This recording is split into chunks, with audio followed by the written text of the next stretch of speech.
This is 77 की बात है, जब मैं नॉर्थ ईस्ट में पोस्टेड था और हम लोग एक स्पेशल मिशन के लिए सुपर हाई एल्टीट्यूड में 13,000 फुट की ऊंचाई पर हमें कुछ दिन रहने के लिए जाना था।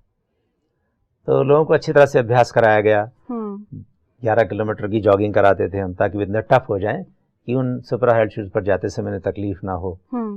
सब तैयारी करके हम लोग 7 का करीब हमारा ग्रुप था, जिसमें 2 कुक्स थे और वो एनसीज थे, नॉन कम्बेटेंट से, सोल्जर्स जैसे रेगुलर सोल्जर्स नहीं थे। कुक का रोल ऐसा होता है कि उसको ट्रेनिंग कराने की हमने आवश्यकता ही नहीं समझी। मिलिट्री वाले जो हमारे एयरफोर्स के जवान थे उनको भी कराई, एक आर्मी का था उसको भी कराई।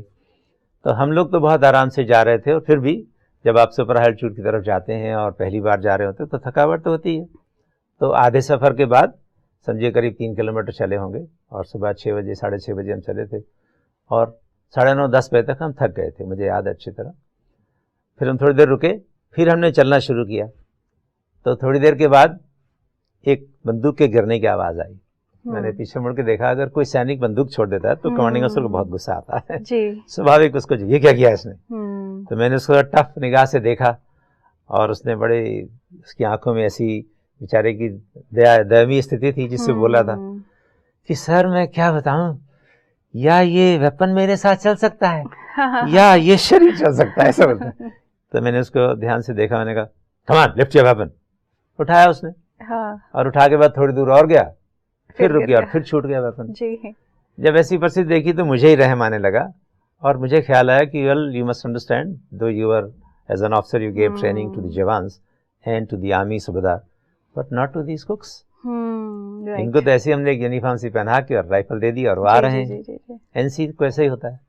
तो मैंने उसकी राइफल उठा ली, कंधे पे ला दी और चलना शुरू किया। थोड़ी दूर बाद और पहुंचे, समझो 2/3 डिस्टेंस पूरा हो गया, करीब 12 साढ़े 12 बज चुके थे, और करीब 2 किलोमीटर बाकी थी मंजिल, और दूसरी आवाज़ आई।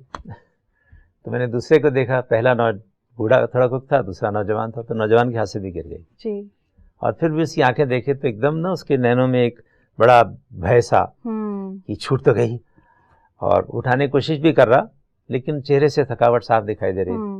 मैंने कहा डोंट वरी, मैंने उसका सेकंड वेपन बिठा लिया। मेरी उम्र अच्छी थी, 30 साल की उम्र में आदमी कुछ भी कर लेता जी। दोनों वेपन्स मेरे पास थे, मेरा अपना छोटा वेपन था, मेरा पीछे थोड़ा सामान भी लेके चलना होता है।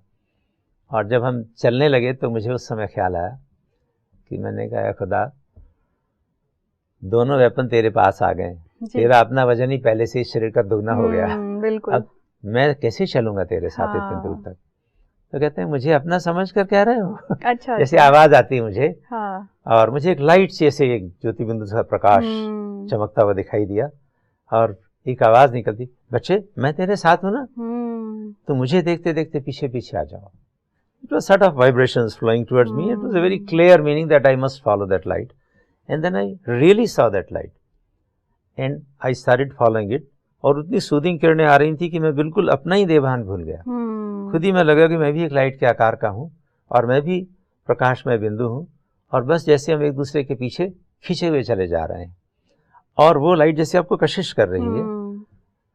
मुझे अच्छी तरह याद है, करीब 2 घंटा हम चले होंगे, 2:30-3 बज गए थे जब हम लोग पहुंचे। लेकिन वो 2 घंटा हम रुके नहीं। सबसे बड़ी बात तो ये, जबकि 2/3 डिस्टेंस के बाद थोड़ी थोड़ी दूर पर आदमी रुकता है, क्योंकि मुझे 2 घंटे पता ही नहीं लगा, और मैं जैसे कोई पंछी की तरह उड़ता है, ऑलमोस्ट उस फीलिंग से मैं उस लाइट के पीछे बड़े हल्के से भाव से बहुत एक खुशी की सी स्थिति में चला जा रहा था। मुझे बड़ा आनंद आ रहा था कि देखो वो मुझे, मेरा खुदा दोस्त मेरे साथ चल रहा है।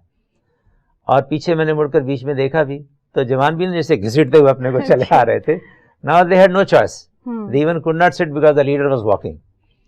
और फिर भी मैं जैसे जाकर वहां पहुंचा, मैं बड़ा फ्रेश बैठा हुआ था, और वो थोड़ा दूर पीछे एक एक करके बैठने शुरू हो गए कि देखा तो साहब पहुंच गए हैं, दिखाई दे रहे हैं, तो कोई बात नहीं हम बैठ लें।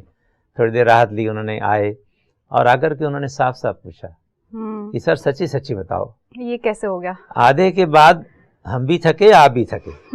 दूसरा वेपन उठाने में आपको हेसिटेशन होती थी, मैंने देखा, मगर मेरी मजबूरी थी, मैंने आपको उठाने दिया। मगर उसके बाद तो सर आप ऐसे जा रहे थे जैसे कोई फरिश्ता उड़ता हुआ जा रहा, और हम खिंचे खिंचे आपके पीछे चल रहे थे।